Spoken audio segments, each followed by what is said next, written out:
Cancer, వామ్మో పదం వింటేనే చాలా భయంగా ఉంది. చైనాలో ఎన్ని క్యాన్సర్స్ తెలుసా అండి? Sir 4.8 million new cancer patients. అంటే మనకన్నా 4 times వాళ్ళు మనకన్నా హెల్దీ డైట్ తింటారు. సార్ మరి ఎలా సార్ వీటిని తగ్గించడం, ప్రివెన్షన్ మెజర్స్ ఏం తీసుకోవాలంటారు? Most important preventive measure lifestyle changes. మనం తీసుకునే ఆహారం, మనం తీసుకునే అన్ని రకాల ఆహార పదార్థాలు కూడా క్యాన్సర్ కారకాలుగా ఉంటున్నాయి. ఈరోజు మూవీ హాల్లో తినే పాప్కార్న్ మైక్రోవేవ్ ఓవెన్లో వెయిట్ చేస్తారు. ఓకే. అప్పుడు అనేక రకాలైన ఆక్టోనోయిక్ యాసిడ్స్ దాంట్లో ప్రొడ్యూస్ అయ్యి అవన్నీ లివర్ క్యాన్సర్కి, బ్లాడర్ క్యాన్సర్కి దారితీస్తాయి. తెలుసా మీరు రోజు మీ పిల్లలకు పెట్టే పాప్కార్న్లో ఇంత విషయం ఉందని? షుగర్ కంటెంట్ ఎక్కువ తీసుకున్నప్పుడు అనేక రకాలైన ప్రాబ్లమ్స్ వస్తాయి madam. Most often it is obesity and cancer. మన రోజు ఉండే ఆటోమొబైల్ పొల్యూషన్తో పాటు ఈ ప్లాస్టిక్ పొల్యూషన్. మీరు సిగరెట్ తాగక్కర్లేదు. పంజగుట్ట చౌరస్తాలో 5 నిమిషాలు నుంచుంటే చాలు 50 సిగరెట్స్ తాగినంత మీకు ఇల్ ఎఫెక్ట్స్ వచ్చేస్తాయి. సార్ సిగరెట్ కన్నా ఫ్రెంచ్ ఫ్రైస్ తినడమే చాలా దారుణం అంటున్నారు సార్. దీని మీద మీ కమెంట్. అండ్ రీహీట్ ఫుడ్ కూడా మోస్ట్ ఇంపార్టెంట్ ఏంటంటే white salt, white sugar and white light also. Light sir? White light definitely it affects us? Definitely. How? ఈ వైట్ లైట్లో పనిచేసే వాళ్ళందరూ కూడా క్యాన్సర్ వచ్చే అవకాశాలు చాలా చాలా ఎక్కువ. Canned foods, canned tomatoes, canned fruit juices అన్నీ కూడా డేంజరస్. ఎంగేజ్లో ఓరియన్ క్యాన్సర్ రావటం, ఎంగేజ్లో బ్రెస్ట్ క్యాన్సర్ రావటం, బైలేటరల్ బ్రెస్ట్ క్యాన్సర్ రావటం, మేల్ బ్రెస్ట్ క్యాన్సర్ రిలేటివ్ ఉండటం. మేల్ ఎస్ మెన్లో క్యాన్సర్ వస్తుంది breast cancer. Is it sir? Yes 100%. Hello everyone, మీరు చూస్తుంది సుమన్ టీవీ. నేను మీ కీర్తి. క్యాన్సర్, వామ్మో పదం వింటేనే చాలా భయంగా ఉంది. చాలా ప్రామినెంట్ అండ్ చాలా కామన్గా వినిపిస్తున్న డిజీజ్ అయిపోయింది. అండ్ స్పెషల్గా ఈ వీడియోలో మనము అసలు haves and have nots of cancer disease, అంటే చాలా రకాల ఇన్ఫర్మేషన్ మనకి ఇప్పుడు మార్కెట్లో కనిపిస్తూ ఉంది. ఇది తినాలి, ఇది తినకూడదు, ఇదే తినాలి, దీనివల్ల వస్తుంది, దానివల్ల వస్తుందని. ఈ వీడియో ద్వారా మీకు గన్ షాట్ ఆన్సర్ దొరుకుతుంది. బికాస్ నా ఎదురుగుండా కూర్చున్నారు ప్రముఖ ఆంకాలజిస్ట్ డాక్టర్ మోహన్ వంశీ గారు. నమస్తే సార్. నమస్తే అండి. Sir, as I just said, చాలా మోస్ట్ కామన్ డిసీజ్ అండ్ చాలా ప్రామినెంట్ అయిపోయింది. ఆఫ్టర్ కరోనాతో అసలు ఎక్కడో విన్న దాని గురించి చాలా తరచుగా వింటున్నట్టుగా అనిపిస్తుంది sir. Different types of cancer అయినప్పటికీ కూడా గ్రాస్లీ అండర్ రిపోర్టెడ్ అండి. డెఫినెట్గా మన population 1.453 billions. ICMR Indian council for medical research New Delhi వారి ఎస్టిమేట్ ప్రకారం సంవత్సరానికి 1.45 మిలియన్ క్యాన్సర్ కేసెస్ భారతదేశంలో డయాగ్నోస్ చేయబడుతున్నాయని అంచనా వేశారు వాళ్ళు. బట్ చైనాస్ పాపులేషన్ మన పాపులేషన్ కన్నా ఒక 200,000 తక్కువ, 1.422 బిలియన్స్. కానీ చైనాలో ఎన్ని క్యాన్సర్స్ తెలుసా అండి? 4.8 మిలియన్ న్యూ క్యాన్సర్ పేషెంట్స్. అంటే మనకన్నా 4 times వాళ్ళు మనకన్నా హెల్దీ డైట్ తింటారు. వాళ్ళ లాంజివిటీ ఎక్కువ, వాళ్ళు అసలు ఈ అర్బన్ ఏరియాస్ తక్కువ. ఇవన్నీ కూడా మనం చూసే క్యాన్డ్ ఫుడ్స్ ఏవి అక్కడ అవైలబుల్గా ఉండవు 80% ఆఫ్ చైనాలో. అయినప్పటికీ చైనాలో cancer incidence 4.8 million new cancer patients per annum. అలాగే యునైటెడ్ స్టేట్స్ పాపులేషన్ తీసుకుందాం, 340,000. అంతే, మనలో 1/4. కానీ వారిలో క్యాన్సర్స్ ఎన్నో తెలుసా అండి? సంవత్సరానికి 1.9 మిలియన్. మంది 1.4 అయితే వాళ్ళు 1.9 మిలియన్. సో మనమే కొంచెం బెటర్ ప్లేస్లో ఉన్నామంటారు? కాదు, మనం grossly under reported. Cancer is not a notifiable disease. వాళ్ళు మార్నింగ్ నేను ఓపీలో కరోనా కేసు చూశాను అనుకోండి, ఇమీడియట్గా నేను బై లా మున్సిపల్ అథారిటీస్కి మన వెబ్సైట్లోనూ అప్లోడ్ చేయాల్సి ఉంటుంది. క్యాన్సర్ మనం చూస్తే ఎవరికి మనం ఇన్ఫార్మ్ చేయాల్సిన అవసరమే లేదు. సో గ్రాస్గా క్యాన్సర్ పేషెంట్స్ని అండర్ రిపోర్ట్ చేయడంతో మన క్యాన్సర్ ఇన్సిడెన్స్ మనకు తక్కువగా కనబడుతుంది. మనం చూసేదానికన్నా చాలా ఎక్కువ క్యాన్సర్ ఇన్సిడెన్స్. మనం ఇంకా నోటిఫైబుల్ డిసీజ్ కాదు. గవర్నమెంట్ కనుక పాపులేషన్ బేస్డ్ రిజిస్ట్రీస్ అన్ని చోట్ల ఎస్టాబ్లిష్ చేసినట్టయితే మనకు తెలుస్తుంది. హార్డ్లీ 5 పాపులేషన్ బేస్డ్ రిజిస్ట్రీసే మన ఇండియాలో ఉన్నాయి. వాటిని బట్టి వాళ్ళు they are taking them into account and telling that this is the probable incidence of cancer. Grossly under reported ma'am. ఇంకా మనం అనుకున్న దానికన్నా చాలా ఎక్కువ క్యాన్సర్ కేసెస్ భారతదేశంలో డయాగ్నోస్ చేయబడుతున్నాయి. లాంజివిటీ పెరుగుతోంది. భారతీయుల లాంజివిటీ సగటు ఆయుర్దాయం 70 సంవత్సరాలు దాటేసింది మెన్లోను, స్త్రీలలోను.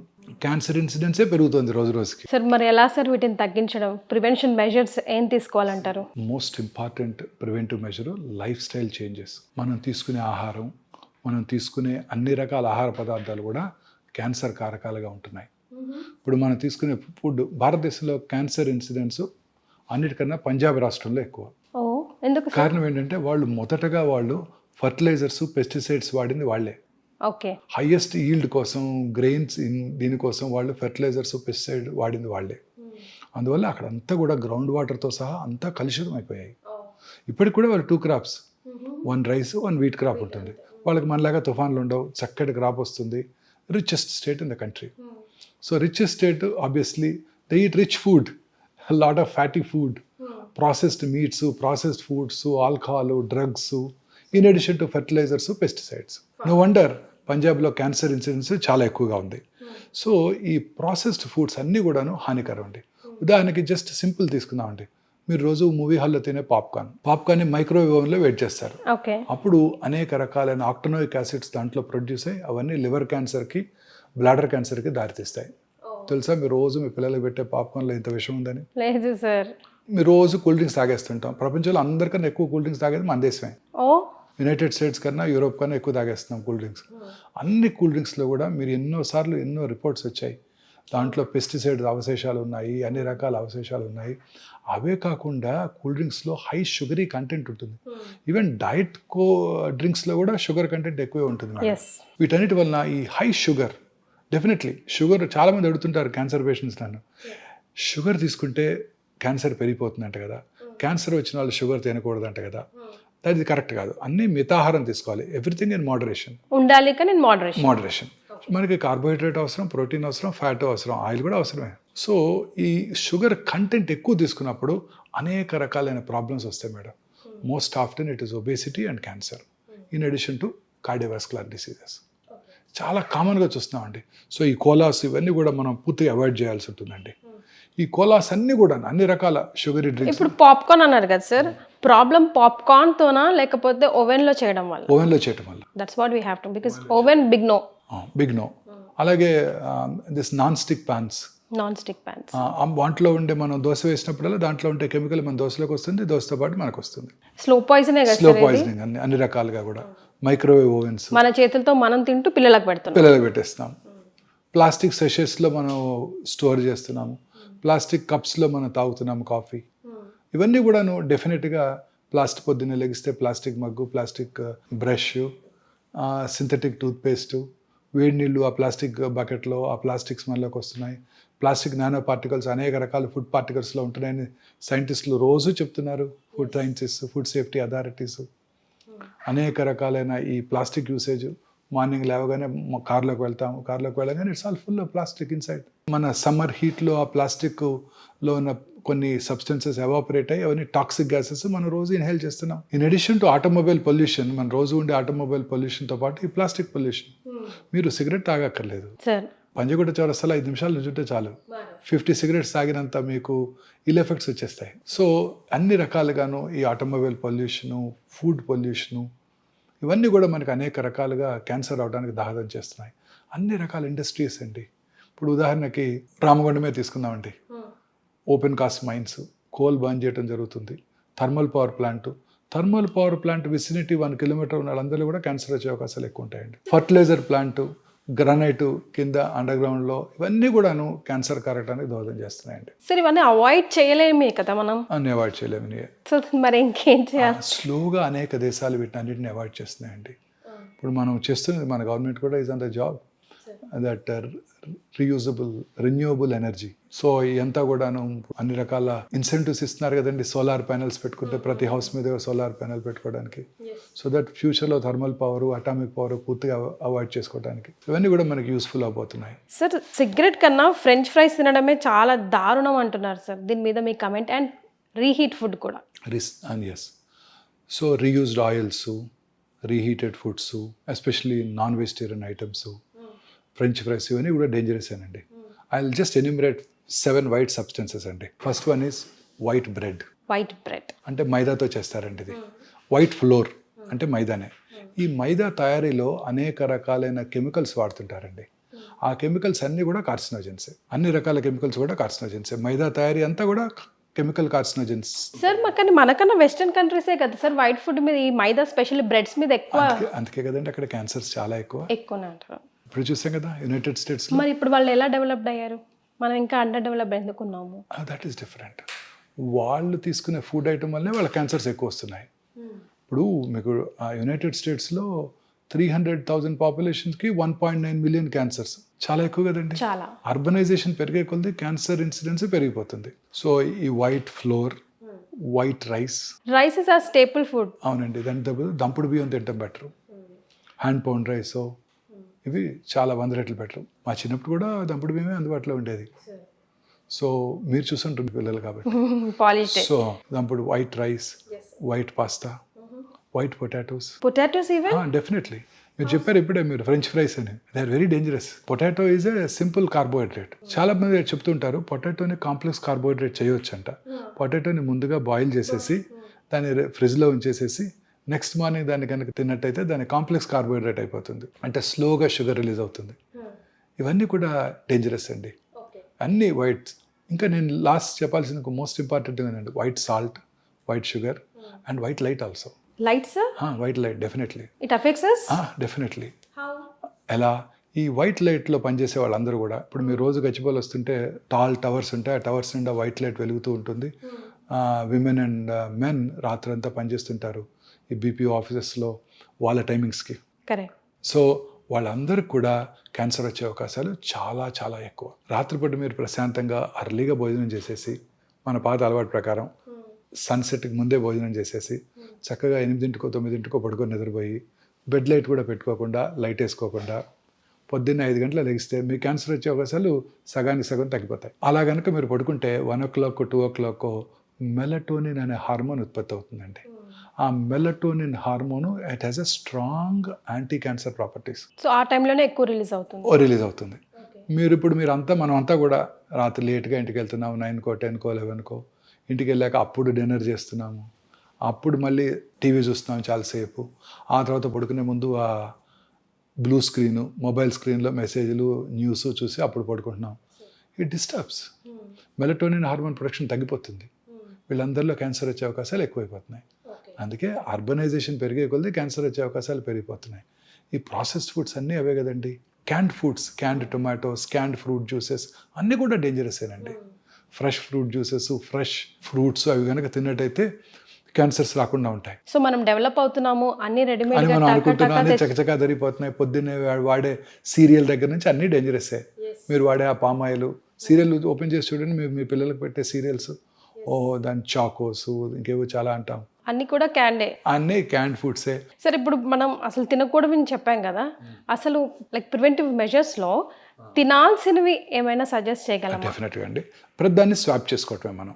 వైట్ పాస్తా బదులు plant based, legume based pasta, white rice బదులు దంపుడు బియ్యం, పొటాటోస్ బదులు డిఫరెంట్ కలరీ vegetables, bell peppers, rainbow colours అంటారు, అన్ని కలరీ వెజిటబుల్స్, దొండకాయలు, బెండకాయలు, వంకాయలు, క్యాప్సికము, అలాగే bell peppers, yellow colour, red colour bell peppers, ఇవన్నీ వెరీ వెరీ హెల్దీ ఫుడ్స్. వీటిలో highest content of fibre, antioxidants ఉంటాయి. ఈ యాంటీ ఆక్సిడెంట్స్ క్యాన్సర్ రాకుండా చేస్తాయి. సో కలర్డ్ ఫుడ్ ఐటమ్స్ అన్నీ కలర్ఫుల్గా ఉండాలి లైఫ్. ఇవే కలర్డ్ ఫుడ్స్ అంటే ఇవి తినాలి. యానిమల్ ప్రోటీన్ బదులు plant protein, legumes, soya, rajma, chole, chana. మన Indian food is very rich food అండి. మనం తినే పెసరట్టు, మూంగ్ దాల్, గ్రీన్ గ్రామ్తో చేసే pesarattu, very rich food. White rice బదులు ఇడ్లీ, వైట్ రైస్ బదులు బ్రౌన్ రైస్తో చేసుకుందాం, లేదా పార్బాయిల్డ్ రైస్తో చేసుకుందాం, లేదా ఓట్స్తో ఇడ్లీ చేసుకుందాం. సో ఈ వైట్ రైస్ని ఓట్స్తోనో కిన్వాతోనో బాజ్రా రోటీస్ తిందాం, మైదా రుమాలి రోటీ అండ్ మైదా బతూరా బదులు హోల్ గ్రెయిన్ వీట్తో చేసిన పూరీలు తినొచ్చు కావాలి అనుకుంటే. ఆయిల్స్ కూడా ఈ రిఫైన్డ్ ఆయిల్స్ బదులు natural cold pressed oils, canola oil, ఇవన్నీ కూడా ఎసెన్షియల్ ఫ్యాటీ యాసిడ్స్ ఎక్కువ ఉంటాయి వాటిలో, ఒమేగా 3 ఫ్యాటీ యాసిడ్స్.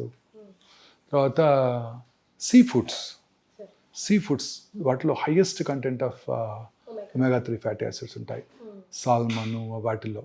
సో ప్రపంచంలో అత్యధికంగా ఎక్కువ కాలం బతికే వాళ్ళు ఎవరో తెలుసా మీకు? జాపనీస్, స్పానియార్డ్స్. వాళ్ళు తినేదే సీ ఫుడ్ అని. వాళ్ళు ఫైబర్ ఎక్కువ తింటారు. ఇదే జాపనీస్ అమెరికా వెళ్ళారనుకోండి, సెకండ్ జనరేషన్ జాపనీస్లో క్యాన్సర్ ఇన్సిడెన్స్ చాలా తక్కువ, చాలా తక్కువ. లాంజివిటీ అబోవ్ 90 బతికేస్తుంటారు అందరూ. They work hard. And they eat very healthy food. ఇదే జాపనీస్ అమెరికా వెళ్ళారనుకోండి, వాళ్ళ పిల్లల్లోనూ వాళ్ళ గ్రాండ్ చిల్డ్రన్ మళ్ళీ క్యాన్సర్ ఇన్సిడెన్స్ ర్యాపిడ్గా పెరిగిపోతుంది. So Nigerians suppose to very developed country once upon a time in ఆఫ్రికాలో. నైజీరియాలో incidence of colon cancer is 1/100,000 population. అదే న్యూయార్క్ సిటీలో 200/100,000 పాపులేషన్, 200 టైమ్స్ ఎక్కువ. ఇదే నైజీరియన్స్ అమెరికా వెళ్ళి సెటిల్ అయిపోయారు అనుకోండి, వాళ్ళలో మళ్ళీ ఆ క్యాన్సర్ ఇన్సిడెన్స్ కూడా ర్యాపిడ్గా పెరిగిపోతుంది. సో లైఫ్ స్టైల్ డిజార్డర్ అని క్లియర్గా కనిపిస్తుంది. అర్బనైజేషన్ పెరిగే కొలది క్యాన్సర్ ఇన్సిడెన్స్ ర్యాపిడ్గా పెరిగిపోతుంది. రూరల్ ఇండియాలో 60-70/100,000 పాపులేషన్ క్యాన్సర్స్ ఉన్నట్టయితే ముంబైలో ఇట్ ఈస్ 150-170/100,000 పాపులేషన్. శాన్ ఫ్రాన్సిస్కోలో 500-600/100,000 పాపులేషన్. సో అర్బనైజేషన్ పెరిగే కొలది క్యాన్సర్ ఇన్సిడెన్స్ ర్యాపిడ్గా పెరిగిపోతుంది. అలాగే లాంజివిటీ పెరిగే కొలది కూడా క్యాన్సర్ ఇన్సిడెన్స్ పెరిగిపోతుంది. 80 సంవత్సరాల వయసు ఉన్న స్త్రీలు జూబిలీస్లో 100 మంది ఉన్నారనుకోండి, అందులో 10 మందికి బ్రెస్ట్ క్యాన్సర్ ఉంటుంది. 90 సంవత్సరాల వయసు ఉన్న స్త్రీలు జూబిలీస్లో 100 మంది ఉన్నారనుకోండి, వాళ్ళలో 16 మందికి బ్రెస్ట్ క్యాన్సర్ ఉంటుంది. సో ఇలా మన ఫుడ్ ఐటమ్స్ని మనం చేంజ్ చేసుకోవాలి. ఈ వైట్ రైస్ని బదులు ఇవి, వైట్ పాస్తా బదులు ప్లాంట్ బేస్డ్, మన ట్రెడిషనల్ ఫుడ్, మన గ్రాండ్ మదర్ తిన్న ఫుడ్ అన్నమాట. యానిమల్ ప్రోటీన్ బదులు వెజిటబుల్ ప్రోటీన్స్, వైట్ షుగర్ బదులు natural sugars, honey, stevia, jaggery ఇవి వాడుకోవచ్చు. అలాగే వైట్ సాల్ట్ బదులు lot of herbicides, lemon juice ఇవి వాడుకోవచ్చు వైట్ సాల్ట్ తగ్గించడం కోసం. సాల్ట్ కన్సంప్షన్ పూర్తిగా తగ్గిపోవాలండి.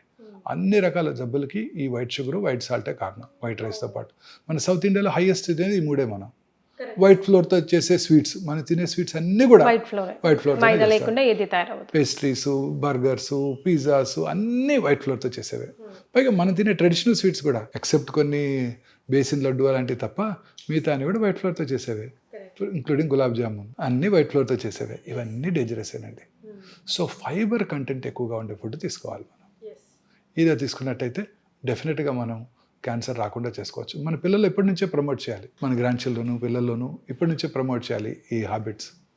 కోలాస్ని అవాయిడ్ చేయడం అన్నీ పూర్తిగా ఇప్పటి నుంచే మన స్కూల్స్లోనూ it should be an educational item. Cancer is go to an epidemic proportion now. Sir మన వీడియోస్ కింద కమెంట్ చేశారు సార్ ఒక క్వశ్చన్ అడగమని. ఆ క్వశ్చన్ మిమ్మల్ని అడగాలనుకుంటున్నాను. అంటే అసలు ఈ మధ్య సిమ్టమ్స్ లేకుండా అసలు చాలా వరకు కేసులు ఎక్కడో 100లో ఒకరికి ఇలా అవుతుందమ్మా అనుకునే కేసు ఏ సిమ్టమ్స్ లేకుండా, అసలు ఫర్ ఎగ్జాంపుల్ లివర్ క్యాన్సర్ తీసుకున్నాం అనుకోండి, దానికి పర్టికులర్ సిమ్టమ్స్ లేకపోతే పర్టికులర్ పేషెంట్కి సిగరెట్, ఆల్కహాల్ కన్సప్షన్ ఎక్కువ ఉంటే అందుకే వచ్చిందయ్యా బాబు నీకు క్యాన్సర్ అని. కానీ ఇవేవి లేకున్నా కూడా he's ending up cancer. Just ఏదో టెస్ట్ చేసుకుందాం, ఫీవరిష్గా ఉంది, ఎంతో డల్గా ఉంది అనుకుంటే క్యాన్సర్ 4th స్టేజ్ అని చెప్తున్నారు. ఎందుకు ఇలా జరుగుతుంది అని డాక్టర్ గారిని question. Cancer is a silent killer. ఏ రకమైన సిమ్టమ్స్ కలిగించదే క్యాన్సర్. అందువల్ల ఎవరు రారు. నోట్లో పుండు ఉంటుంది, నొప్పి కలిగించదు. పెరుగుతూ ఉంటుంది, నొప్పి కలిగించదు. బ్లడ్ వస్తుంది, నొప్పి కలిగించదు. వైట్ అండ్ రెడ్ ప్యాచెస్ ఉంటాయి, నొప్పి ఉండదు. అందరూ అశ్రద్ధ చేస్తారు. And commonly effects people belonging to poorer sections of the society. హాస్పిటల్లో రావాలంటే వాళ్ళకు ఒక నొప్పి ఏదో ఉంటే తప్ప రారు వాళ్ళు. దాంతో నెగ్లెక్ట్ అయిపోతున్నారు. హెడేక్ వస్తుంది బ్రెయిన్ ట్యూమర్స్లో. హెడేక్ అందరికీ వస్తుంది. నాకు కూడా ఒకరోజు ఎక్కువ పని చేస్తే హెడేక్ వస్తుంది. పేషెంట్స్ ఎక్కువ చికాకు పడితే హెడేక్ వస్తుంది. ఎక్కువ టైం పని చేసినా ఎవరికైనా హెడేక్ రావచ్చు. విజువల్ డిస్టర్బెన్సెస్ ఉంటే హెడేక్ రావచ్చు. సైనస్ డిస్టర్బెన్స్ ఉంటే హెడేక్ రావచ్చు. అనేక రకాలుగా. But headache is a very common symptom of cancer, especially early morning headache. Early morning కనుక హెడేక్ వచ్చిందంటైతే ఖచ్చితంగా, ఆర్ నిద్ర లేవటమే హెడేక్తో నిద్ర లేచినట్టయితే, దట్టు వర్సనింగ్ హెడేక్ ఉన్నట్టయితే అది క్యాన్సర్ కావచ్చు, బ్రెయిన్ క్యాన్సర్ కావచ్చు. ఇలా అనేక రకాలైన సిమ్టమ్స్ మనం అశ్రద్ధ చేస్తాం. స్టమక్ క్యాన్సర్ ఉందనుకోండి, జస్ట్ పొట్టలో గ్యాస్ ఉన్నట్టు ఉంటుంది. చాలామందికి ఉంటుంది. చాలామంది పేషెంట్ చెప్తారు, నాకు చాలా గ్యాస్ అండి డాక్టర్ గారు, ఈ ఫుడ్ తింటే నాకు గ్యాస్ అండి, ఈ ట్యాబ్లెట్ నేను రోజు గ్యాస్ ట్యాబ్లెట్ వేసుకుంటానని చెప్తారు. అంటే గ్యాస్ ట్యాబ్లెట్ అంటే పెంటప్రజాలు, రాబిప్రజాలు వేసుకుంటానని చెప్తారు. లేకపోతే ఓల్డెన్ డేస్లో ర్యాంటాక్. ఆ ర్యాంటాక్ వాడుతుంటే క్యాన్సర్ వస్తుందని సైంటిస్టులు ప్రూవ్ చేశారు. ర్యాంటాక్ని బ్యాన్ చేశారు కూడా. ఈ పెంటప్రజాలు హ్యాపీ కూడా ఇవి రెగ్యులర్గా అందరూ నేను వాడుతున్నానని చాలా గొప్పగా చెప్తారు. ఈ గ్యాస్ బిళ్ళ తినందే నాకు అసలు కడుపంతా ఉబ్బరం అయిపోద్దండి, నా రోజంతా బ్యాడ్గా ఉంటుంది. అవి వేసుకుంటే హార్ట్ అటాక్ వస్తాయని ఇప్పుడు సైంటిస్టులు చెప్తున్నారు. సో కడుపులో మంట రావటం, పొద్దున స్పైసీ ఇడ్లీ తిన్నాను, మసాలా దోశ తిన్నాను, దానివల్ల అనుకుంటారు తప్ప ఆ కడుపులో మంట స్టమక్లో ఉన్న క్యాన్సరస్ అల్సర్ వలన అని ఎవరు ఊహించారు కదా. అవును సార్. ఆనందం ఏంటంటే కొంచెం మింగుడు పడకపోవటం, మానని దగ్గు. స్మోకర్స్లో మానని దగ్గు ప్రతి సంవత్సరం ఉంటానే ఉంటుంది. లాస్ట్ ఇయర్ ఇలానే ఉంటుంది. డాక్టర్ దగ్గరికి వెళ్ళాను, స్కాన్ కూడా చేశారు, ఏమీ లేదన్నారు. ఇప్పుడు కూడా అది అయి ఉంటుంది, స్మోకర్స్ కాఫ్ అనుకుంటారే తప్ప లాస్ట్ ఇయర్ క్యాన్సర్ కాకపోవచ్చు, ఇప్పుడు క్యాన్సర్ అని వాళ్ళు అనుకోరు కదండి. సో ఇవన్నీ కూడాను వార్నింగ్ సిగ్నల్స్. లూజ్ మోషన్స్ అవుతాయి, ఆల్టర్నేట్స్ మోషన్స్ అండ్ కాన్స్టిపేషన్. మొన్న బావర్చీలో తిన్నాను అందుకే అయ్యింది, మొన్న పెళ్ళికి వెళ్ళాను అక్కడ తిన్నాను అందుకే అయింది అనుకుంటారే తప్ప లోపల క్యాన్సర్ ఉందని అనుకోరు కదా. మోషన్లో బ్లడ్ పడుతుంది, very important warning signal of cancer. నేను కూడా ఈ సిమ్టమ్స్ చెప్పాక ఆయన రాశారు, ఇవన్నీ రోజు చూస్తూనే ఉంటాం కదా, మరి క్యాన్సర్ని ఎలా డిఫరెన్షియేట్ చేస్తాం? సిమ్టమ్స్ పర్సిస్ట్ అవుతున్నట్టయితే మినిమం సార్ అంటే అలా అని కాదు, కంటిన్యూస్గా బ్లడ్ వస్తుంది, ప్రతిరోజు వస్తుంది బ్లడ్, లూజ్ మోషన్స్ అవుతున్నాయి, రోజు ఒకసారి మోషన్కి వెళ్ళేవాడిని ఇప్పుడు 4 సార్లు వెళ్ళాల్సి వస్తుంది, ఒకరోజు కాన్స్టిపేషన్ వస్తుంది, ఒకరోజు టక్టక 4 మోషన్స్ అయిపోతున్నాయి, మోషన్లో బంకపడుతుంది, బ్లడ్ వస్తుంది, ఆఫుల్ స్మెల్ వస్తుంది. Important warning signal of cancer. Any deviation from our routine habits, మలమూత్ర విసర్జన అలవాట్లో మార్పు రావటం, అలాగే క్యాలిబర్ ఆఫ్ ద స్టూల్ తగ్గింది, స్టూల్ ఒక ఈ సైజులో వస్తుంది, క్యాలిబర్ తగ్గి టూత్ పేస్ట్ లాగా బయటకు వస్తుంది, there could be an obstructing rectal cancer. Rectal tumour ఉన్నప్పుడు ఫీలింగ్ ఆఫ్ ఇన్కంప్లీట్ ఎవాక్యుయేషన్, మీరు మోషన్ ఫ్రీగా ఒకరోజు పాస్ చేశారనుకోండి పొద్దున్నే, you will have some very good satisfactory feeling ఉంటుంది కదా, చాలా హ్యాపీ ఫీల్ అవుతావు. మోషన్ ఫ్రీగా పాస్ చేసినా ఆ ఫీలింగ్ లేదు, లోపల ఇంకా మోషన్ ఉన్నట్టుంది. That is a very important warning signal of rectal cancer. అంటే ఆ ట్యూమర్ మన బ్రెయిన్ ట్యూమర్ని మోషన్గా పర్సీవ్ చేస్తుంది. ట్యూమర్ ఉంది రెక్టంలో, what does brain think? Brain doesn't know whether it's a tumour or a motion, solid motion. It still thinks there is some motion inside. ఆ ఖాళీ అనే ఫీలింగ్ బ్రెయిన్కి రాదు. అలాగే feeling of foreign body sensation in the throat, ఏదో foreign body ఉంది, మింగాము, ఇంకా కూడా అట్లే ఉంది. That is a very important warning signal of hypopharyngeal cancer. Okay. Voice disturbances, బొంగురు పోవటం, స్మోకరు బొంగురు పోయింది, కోల్డ్ వచ్చింది బొంగురు పోయింది. మొన్న ఒక ఇంజనీరింగ్ కాలేజ్ ప్రొఫెసర్ చూశాను, ఇలా హోర్స్నెస్ వచ్చింది, టీచర్ ఆయన ప్రొఫెసర్ గారు హోర్స్నెస్ రాగానే ఈఎన్టీ సర్జన్ దగ్గరికి వెళ్ళారు. ఈఎన్టీ సర్జన్ గారు పరీక్ష చేసి యాంటీబయాటిక్స్ ఇచ్చారు, కొంచెం రిలీఫ్ ఉండింది, ఈ వాజ్ హ్యాపీ. మళ్ళీ 1 వీక్ తర్వాత మళ్ళీ అలానే వచ్చింది, మళ్ళీ డాక్టర్ దగ్గరికి ఎందుకు వెళ్ళాలని ఆయన వేసుకున్నాడు అదే మందులు. అట్లా 4 మళ్ళీ ఈసారి మళ్ళీ ఇంకా ఉండింది, ఈ డాక్టర్ గారి మెడిసిన్ మనకు పడలేదని ఇంకో డాక్టర్ దగ్గరికి వెళ్ళారు. ఆ డాక్టర్ గారు ఏం చేస్తారు, మళ్ళీ ఫస్ట్ కదా ఆయనకి, మళ్ళీ ఆయన ఇంకో యాంటీబయాటిక్ పెట్టారు. అలా ఒక 4 వారాలు 5 వారాలు డిలే అయిపోయింది.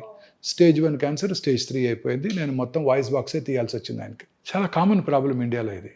ఒక డాక్టర్ గారు మందులు ఇచ్చినాక తగ్గపోతే వేరే డాక్టర్ దగ్గరికి వెళ్ళిపోతాం, అది చాలా కరెక్ట్ కాదు. కానీ అంత తొందరగా క్యాన్సర్ అనుకోం కదా. అదే డాక్టర్ దగ్గరికి వెళ్ళుంటే ఆయన ఏమనుకునేవారు, నేను యాంటీబయాటిక్స్ ఇచ్చాను అయినా తగ్గలేదు అంటే లోపల ఏదో మిస్ అవుతున్నాను, ఎండోస్కోపీ చేసి చూద్దాం అని అనుకునేవారు. ఎండోస్కోపీ చేసి ఉండేవారు, పట్టుకునేవాళ్ళు, అట్లీస్ట్ ఫస్ట్ స్టేజ్లో బయటపడేది. ఇది చాలా కామన్ ప్రాబ్లం అండి ఇండియాలో. ఇది మనం ఒక టెస్ట్ చేసామనుకోండి, కమర్షియల్ డాక్టర్ గారు అనుకుంటారు. మన మధ్య నాకు ఒక మంచి ఇన్సిడెంట్ జరిగింది, నాకు బాగా తెలిసిన ఆయన, కొంచెం స్టమక్ క్యాన్సర్, లేట్గా వచ్చారు. ఏంటండి నేను మీకు తెలుసు కదా, ఏంటి సిమ్టమ్స్ అన్నీ మనకి ఆబ్వియస్గా ఉన్నాయి కదా, ఎందుకు లేట్గా వచ్చారన్న. I was very unhappy and I was very angry. లేదండి నేను గ్యాస్ట్రోఎంట్రాలజిస్ట్ని విజిట్ చేస్తూనే ఉన్నాను, వాళ్ళు పట్టుకోలేదన్నాడు. చూశాను ఆ గ్యాస్ట్రోఎంట్రాలజిస్ట్ ఎవరంటే నా క్లోజ్ ఫ్రెండ్. సరే వెళ్ళిపోయినాక ఆయన ఫోన్ చేశాను, బ్రదర్ ఇలా నేను తిట్టుకుంటున్నాడు ఇప్పుడు అని. Immediately he told me, good nothing to worry. ఏమన్నాను, నేను ఓపీకి వచ్చేసరికి 20 మంది ఉంటారు, ప్రతివాడు ఒకటే కంప్లైంట్, గ్యాసు, కడుపులో మంట. వచ్చిన ప్రతి వారికి నేను ఎండోస్కోపీ చేశానంటే డాక్టర్ గారు పక్కా కమర్షియల్, గొట్టం వేసి 3,000 తీసుకున్నారంటాడు. సో ఫస్ట్ మెడిసిన్స్ రాస్తాను, తగ్గలేదు, రెండోసారి వస్తారు, మార్చి రాస్తాను, ఇంకా తగ్గలేదంటే అప్పుడు ఎండోస్కోప్ వేస్తాను. మనకి ఎంత అనుమానంగా ఉన్నా ఒక టెస్ట్ రాయాలంటే భయంగా ఉంటుంది. ఈ trust between doctor and patients has gone. Why is that happening sir now it is? కానీ చాలా చోట్ల కూడా ఇది ఒక నిజంగా, please accept sir. See madam, there are black sheep everywhere, పాలిటీషియన్స్లో కానీ, డాక్టర్స్లో కానీ, లాయర్స్లో కానివ్వండి, జర్నలిస్ట్లో కానివ్వండి. So health is something which you can't afford to mistake. ఒక్క టెస్ట్ ఎక్స్ట్రా రాయాలంటే భయంగా ఉంటుంది, చాలాసేపు కన్విన్స్ చేసి రాయాల్సి వస్తుంది, ఎంతో కన్విన్స్ చేసి రాయాల్సి వస్తుంది. అంటే పేషెంట్స్ దగ్గర కూడా సి ఇన్సూరెన్స్ లేదు, ఓన్గా పే చేసుకోవాలి, medical cost are going up very very high. See all these machines అండి what we import cost us in millions. The Petamar what we brought for the first time, it costed us $4 million, 32 crores. On top of it 38% customs tax కట్టాలి గవర్నమెంట్కి. ఇక్కడికి రావాలంటే ఆ machine ఇండియాకి రావాలంటే they are prohibitively expensive. మీరంతా కూడా పిల్లలంతా కూడా మీరు 50 to 1 crore ఇన్సూర్ చేసుకోవాలి. రాబోయే మెడిసిన్స్ అంతా కూడా ఇదే కాస్ట్లీ ఉండిపోతున్నాయండి. అంకాలజీలో కాదు, మిగతా వాటిలో కూడా అన్నీ కూడా మోనోక్లోనల్ యాంటీబాడీస్ వచ్చేస్తున్నాయి, టార్గెటెడ్ థెరపీస్ వస్తున్నాయి. They are prohibitively expensive beyond the reach of a rich man, common man కాదు. అండ్ అవన్నీ కూడా మనం ఇంపోర్ట్ చేసుకోవాలి. వాటికి పేటెంట్ లాస్ అప్లై అవుతాయి. మనం India is a signatory to patents treaty that to protect intellectual property rights. దాన్ని GATT treaty అంటారు, general agreement on trade and tariff. 94లో సైన్ చేసాం ఇండియా. సార్ సో అందువల్ల ఆ మాలిక్యూల్స్ని మనం తయారు చేయకూడదు. సో ఫస్ట్ 10-15 years వాళ్ళు ఎంతకి వాళ్ళు ఇస్తే అంత కొనుక్కోవడమే.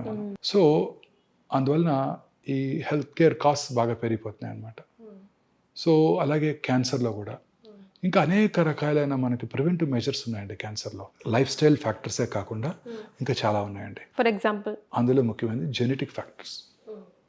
యాంజెలినా జోలీ పేరు విన్నారు కదా, మిస్ యాంజెలినా జోలీ.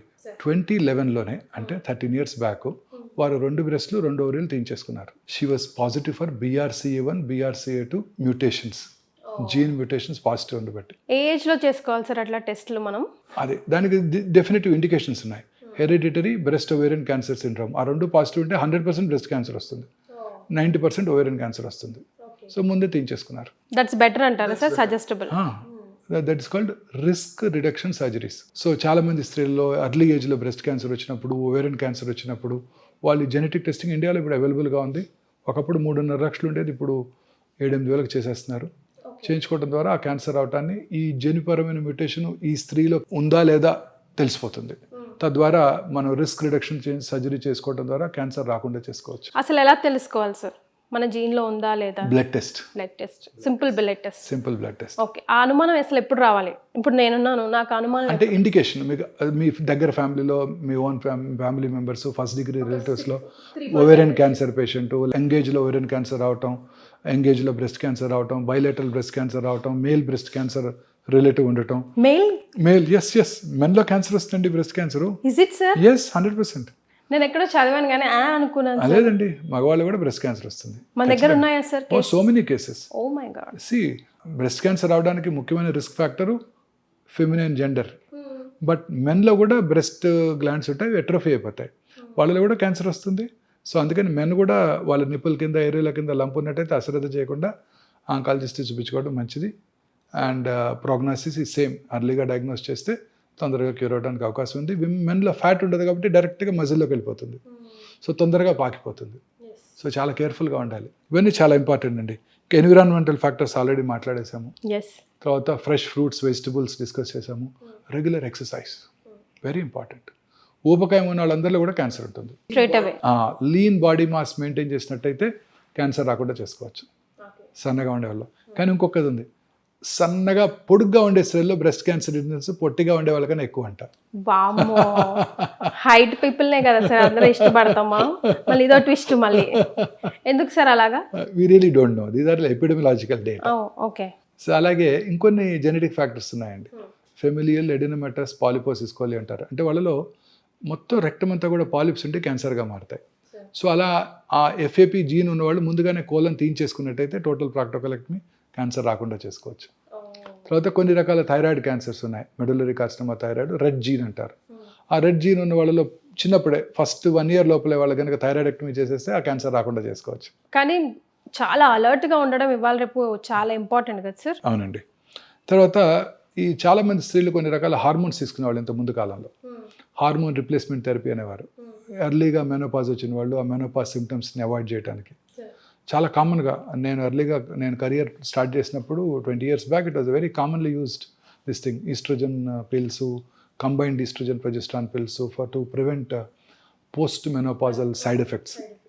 ఇప్పుడు అవన్నీ కూడా క్యాన్సర్ రావడానికి దోహదం చేస్తాయి. అలాగే అనేక రకాల ఇన్ఫెక్షన్స్ కూడా క్యాన్సర్ రావడానికి దోహదం చేస్తాయండి. For example human papillomatous virus in women, HPV virus. ఈ HPV వైరస్ మన కోస్టల్ ఆంధ్రప్రదేశ్, తమిళనాడు, ఒరిస్సాలో ఎక్కువగా ఉంటుంది. హ్యూమిడ్ ఎన్విరాన్మెంట్లో ఎక్కువగా వ్యాప్తి చెంది క్యాన్సర్ అవడానికి దోహదం చేస్తుంది. సో దానికి వ్యాక్సిన్ కనుక వేయించుకున్నట్టయితే ఆ క్యాన్సర్ రాకుండా చేసుకోవచ్చు. సో ఇప్పుడు వ్యాక్సిన్స్ తీసుకోవచ్చా సార్?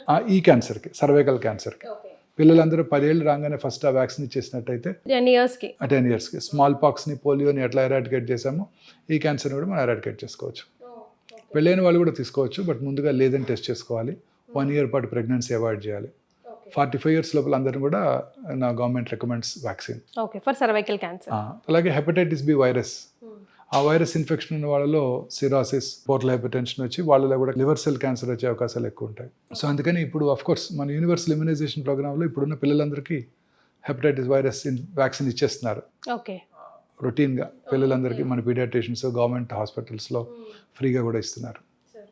తర్వాత ఇంకొకటి ఎప్స్టీన్ బార్ వైరస్ అని ఉంది, నార్త్ ఆఫ్రికాలో చాలా కామన్ ఇది.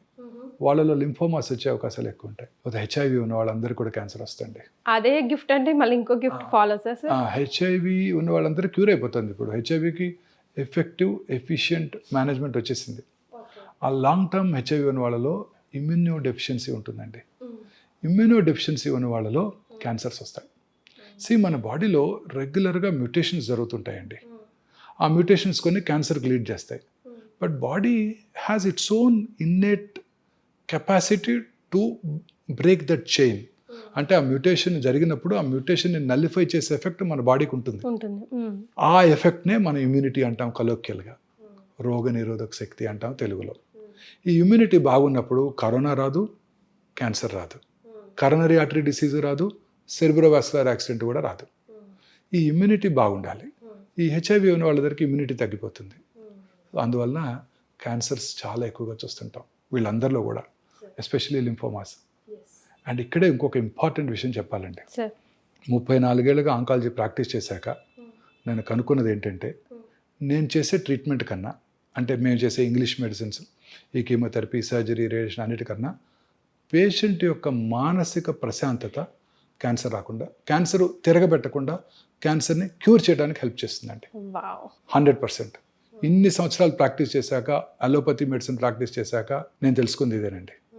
ఏంటంటే, నేను చేసే వైద్యం కన్నా, ఆంకాలజిస్ట్ చేసే వైద్యం కన్నా పేషెంట్ యొక్క మానసిక ప్రశాంతత, పేషెంట్ హ్యాపీగా ఉన్నట్టయితే వాళ్ళకి ఆ క్యాన్సరు తగ్గుతుంది, క్యాన్సర్ని క్యూర్ చేసుకుంటారు, క్యాన్సర్ తిరగబెట్టకుండా కూడా ఉంటుంది. చక్కటి ఎగ్జాంపుల్స్ చెప్తాను, వెరీ వెరీ ఇంపార్టెంట్. 8 ఏళ్ళుగా వస్తున్నారు ఒక కపుల్ నా దగ్గరికి, వైఫ్కి బ్రెస్ట్ క్యాన్సర్. 8 years, ఆమెకి ఇప్పుడు 72, ఆయనకేమో 76. సడన్గా 8 years తర్వాత ఒక్కతే వచ్చింది, హస్బెండ్ రాలేదు. ఏరమ్మ గోపాలరావు గారు అని అడిగాను. ఆయన ఎప్పుడు మంచి బ్లేజర్ వేసుకొని హ్యాండ్సమ్ మ్యాన్ వస్తారు. ఆ రోజు ఆయన రాలేదు. ఒక లేడీ ఇంకెవరో వచ్చారు, టక్కన ఇక్కడ పడి ఏడ్చేసింది. మొన్ననేనండి, లాస్ట్ వీక్ కర్నరీ బైపాస్ చేస్తుండగా థియేటర్లోనే చనిపోయారు. అప్పుడు కూడా టెస్ట్ చేసుకున్నాం. She was due for a test, she came రిలీజియస్గా చెకప్కి వచ్చింది ఆవిడ. అప్పుడు కూడా నార్మల్గానే ఉన్నారు ఆవిడ. పెట్ స్కాన్ చేసాం, నార్మల్గానే ఉన్నారు. 4 months తర్వాత క్యాన్సర్ తిరిగి వచ్చిందండి. Mental trauma. ఇంకొక పేషెంట్ అండి, వెరీ రిచ్ లేడీ, 12 years అయిపోయింది క్యాన్సర్ ట్రీట్మెంట్ చేసేసి. కొడుకు పెళ్ళికి పిలిచారు, నేను మా ఆవిడ కలిసి ఇద్దరు వెళ్ళాం, హ్యాపీగా ఎంజాయ్ చేసాం. 2 years తర్వాత క్యాన్సర్ తిరగబెట్టింది. On closer enquiry sons divorce. హ్యాపీగా ఉండడు కానీ లోపల బాధ ఉంటుంది కదా సార్ ఎట్లయినా. అదే, వీటన్నిటి నుంచి మనం దూరంగా ఉంటే, పక్కింట్లో పిల్లాడికి ఎంబీబీఎస్లో సీట్ వచ్చింది, మన అబ్బాయికి రాలేదు, వాళ్ళకి మనకన్నా పెద్ద కారు ఉంది, వాళ్ళకి మనకన్నా ఎక్కువ ఇన్కమ్ ఉంది, మనకి తక్కువ ఉంది, మనతో కలిసి చదువుకున్నాడు, ఇలాంటి బాధలు లేకుండా, వాడికి మెడికల్ ప్రాక్టీస్ ఎక్కువ ఉంది, నాకు తక్కువ ఉంది, వాడు మంచి హాస్పిటల్ కట్టుకున్నాడు, నేను ఇంకా జాబ్ చేస్తున్నాను అనుకోకుండా మనం హ్యాపీగా ఉన్నట్టయితే ఏ జబ్బులు రావండి. ఇంకొక వెరీ ఇంట్రెస్టింగ్ ఎగ్జాంపుల్ చెప్తానండి. ఒక పేషెంట్కి మెలనోమా వచ్చిందండి. మెలనోమా అంటే తెలుసు కదా, స్కిన్ క్యాన్సర్. క్యూర్ అయిపోయింది. 20 years అయిపోయింది క్యూర్ అయ్యి. 20 years తర్వాత రోడ్ ట్రాఫిక్ యాక్సిడెంట్స్లో బ్రెయిన్ డెడ్ అయ్యారు, యుఎస్లో ఇది. అప్పుడు అతని కిడ్నీస్ తీసి ఇంకొకరికి ట్రాన్స్ప్లాంట్ చేశారు. కిడ్నీ ట్రాన్స్ప్లాంట్ చేస్తే వాట్ ఈజ్ అవర్ న్యాచురల్ ఇమీడియట్గా మనకి జరిగే ప్రాసెస్ ఏంటండి, ఆ రెసిపియంట్లో కిల్లర్ సెల్స్ ఉంటాయి, టీ సెల్స్ అంటాం. ఆ T cells will mount an immune response against the grafted kidney. Transplanted kidney మీద ఎఫెక్ట్ చూపించి ఆ కిడ్నీని పుష్ చేసేస్తాయి. అందుకని ప్రతి ట్రాన్స్ప్లాంట్ పేషెంట్కి కూడా ఇమ్యూనో సప్రెసివ్ థెరపీ ఇస్తారు. కిడ్నీ ట్రాన్స్ప్లాంట్ చేసుకొనివ్వండి, హార్ట్ ట్రాన్స్ప్లాంట్ చేసుకొనివ్వండి, లివర్ ట్రాన్స్ప్లాంట్ చేసుకొనివ్వండి, వాళ్ళందరికీ కూడా ఇమ్యూనో సప్రెసివ్ థెరపీ ఇస్తారు. ఇమ్యూనో సప్రెసివ్ థెరపీ ఇచ్చినప్పుడు ఇమ్యూనిటీ తగ్గుతుంది కదా. ఇమ్యూనిటీ తగ్గినప్పుడు ఈ రెసిపియంట్కి మెలనోమా వచ్చింది. అంటే 20 ఏళ్ళుగా ఈ మెలనోమా కణాలు, స్కిన్ క్యాన్సర్ కణాలు కిడ్నీలో ఉన్నాయి. ఈయనకి ట్రాన్స్ప్లాంట్ చేసినప్పుడు ఇమ్యూనోసప్రెసివ్ థెరపీ ఇచ్చినప్పుడు ఆయనకి మెలనోమా వచ్చింది. అంటే immunity plays a very major role అండి. ఇప్పుడు ఇమ్యూనోథెరపీ అనేది వెరీ ఎక్స్పెన్సివ్ మెడిసిన్.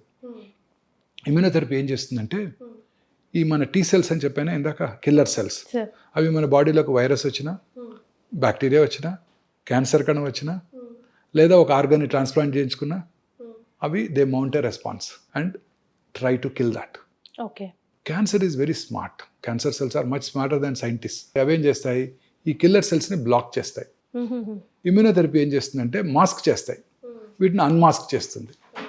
అంటే ఏ రిసెప్టార్స్లో అయితే క్యాన్సర్ సెల్ వెళ్ళి కూర్చుంటుంది అక్కడ ఇమ్యూనోథెరపీ ఉండి టీ సెల్స్ని యాక్టివ్గా ఉండేటట్టు చేస్తాయి.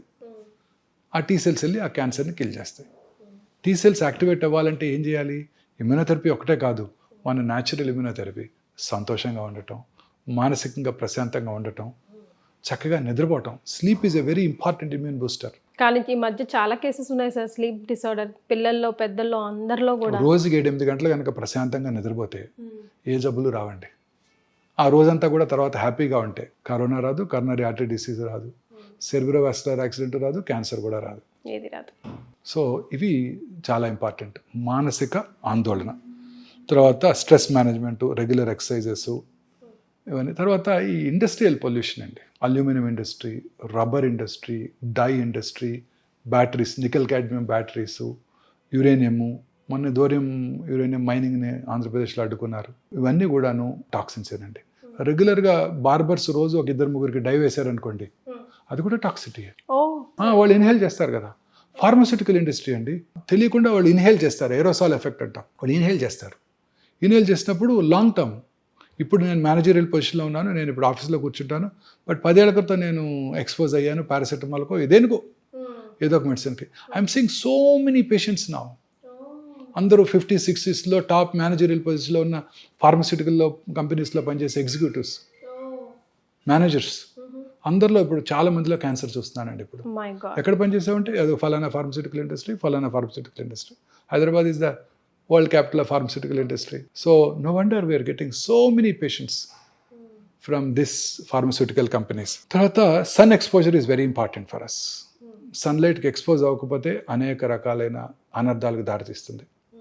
అలా అని చెప్పి ఓవర్ ఎక్స్పోజర్ టు సన్ కూడా డేంజరస్. స్కిన్ క్యాన్సర్స్ వచ్చే అవకాశాలు ఉంటాయి. Before 10 over exposure dangerous. అసలు ఎక్స్పోజర్ అవ్వకపోవడం కూడా వెరీ డేంజరస్. ఇంత సన్లైట్ ఉండి మనం ఎక్స్పోజ్ అవ్వకుండా విటమిన్ డి సప్లిమెంట్స్ తీసుకుంటున్నాం అంటే ఇమాజిన్. సప్లిమెంట్ అంటే గుర్తొచ్చింది కదా సార్, సప్లిమెంట్స్ తో కూడా క్యాన్సర్ కి సైడ్ ఎఫెక్ట్స్ ఉంటున్నాయి అంటున్నారు, నిజమేనా సార్? అలానే లేదండి, అన్ని సప్లిమెంట్స్కి ఏం లేదు, అన్ని ఏడ్కి లేవు. తర్వాత క్యాన్సర్ రాకుండా చేసుకోవడానికి ఇంకొక ఇంపార్టెంట్ మెజర్ ఏంటంటేనండి రెగ్యులర్ స్క్రీనింగ్. మొన్ననే Zerodha stock broking app CEO had a podcast with bill gates. అప్పుడు ఆయన మీ హెల్త్ ఎలా మెయింటైన్ చేసుకుంటారని అడిగారు మిస్టర్ కామత్ ఆయన్ని. అడిగితే అప్పుడు ఈ side I do a test called గ్రెయిల్ అన్నారు ఆయన. గ్రెయిల్ GRAIL. గ్రెయిల్ actually is a companies name. Test పేరేమో గ్యాలరీ. ఆ టెస్ట్ చేసుకుంటే, బ్లడ్ టెస్ట్ చేసుకుంటే నియర్ ఫ్యూచర్లో 50 టైప్స్ ఆఫ్ క్యాన్సర్ వచ్చే అవకాశాలు తెలిసిపోతాయండి. ఇంకా లేదు, ఇండియాలో అవైలబుల్ లేదు. బట్ ఇప్పుడు కొత్త కంపెనీస్ చాలా వచ్చేసాయి. ఇజ్రాయలీ బేస్డ్ టెక్నాలజీ ఒకటి మనకి ఇండియాలో అందుబాటులోకి రాబోతుందండి. సలైవా నుంచి you spit and you test the spit, you can predict 77 cancers. Oh my god. Okay, at least we are developing in such a way. అది కనుక వచ్చే సూచనలు కనుకున్నట్టయితే అప్పుడు రెగ్యులర్గా స్క్రీనింగ్ చేసుకోవచ్చు. మీరు అన్నారే నాకు ఏమీ తెలియకుండా చివరి స్టేజ్లో వచ్చేసిందని, దాన్ని మనం ప్రివెంట్ చేయవచ్చు. సార్ ఏ ఏజ్ నుంచి చేసుకోవాలి? సో ఫర్ ఎగ్జాంపుల్ స్క్రీనింగ్ అంటే ఫర్ ఎగ్జాంపుల్ అన్నిటికీ లేవండి. విమెన్లో breast cancer, cervical cancer. Cervical క్యాన్సర్కి primary prevention vaccine, secondary prevention కూడా ఉంది. సర్వైకల్ క్యాన్సర్కి ఏంటంటే ప్రొలాంగ్డ్ ప్రీ క్యాన్సరస్ ఫేజ్ ఉంది. సో ముందుగా పాప్స్మియర్ టెస్ట్ చేసుకోవడం ద్వారా క్యాన్సర్ అవడాన్ని ముందుగా తెలుసుకోవచ్చు. అప్పుడు సరైన ట్రీట్మెంట్ తీసుకుంటే క్యాన్సర్ రాకుండా చేసుకోవచ్చు. అలాగే బ్రెస్ట్ క్యాన్సర్కి అర్లీగా డయాగ్నోస్ చేసుకున్నట్టయితే క్యూర్ చేసుకోవడానికి అవకాశం ఉంది. యునైటెడ్ స్టేట్స్లో ఇందాక డిస్కస్ చేసాం 1.9 మిలియన్ న్యూ క్యాన్సర్స్ వస్తే క్యాన్సర్ వల్ల చనిపోయే వారి సంఖ్య సంవత్సరానికి ఓన్లీ 63,000. సో క్యూర్కి ఉంది అవకాశం, క్యూర్ ఎక్కువ అవకాశాలు ఉన్నాయి. ఇండియాలో half of the people are dying. 1.4 millions వస్తే 900,000 క్యాన్సర్ వల్ల చనిపోతున్నారు. సో మోర్టాలిటీ మనకి చాలా ఎక్కువగా ఉంటుంది. కారణం ఏంటంటే మనం లేట్గా డయాగ్నోస్ చేస్తున్నాం. సో బ్రెస్ట్ క్యాన్సర్ని మనం ఎర్లీగా గుర్తించాలంటే mammography screening very important. At risk groups ఉన్న వాళ్ళంతా కూడా 40 years నుంచి, రిస్క్ లేని వాళ్ళు 50